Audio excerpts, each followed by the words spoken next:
Welcome to how to add pictures in Snapchat. So in this video we are going to show you how to add pictures in Snapchat. But before start of this video I want you guys to like this video and subscribe to my YouTube channel.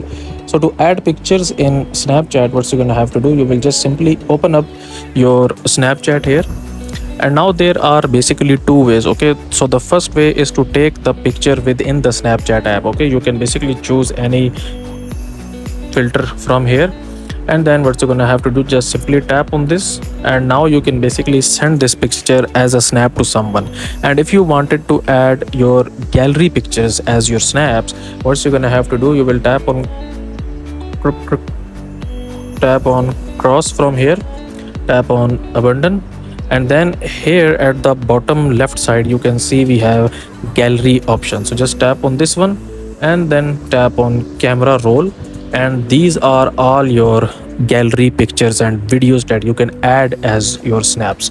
So I will choose this picture here, and then I will tap on send, and then from here I can select any person. I can even add this image to my Snapchat story as well. So that's it for this video, guys. If you find this video useful, kindly like this video and subscribe to my channel, and I will meet you in the next video.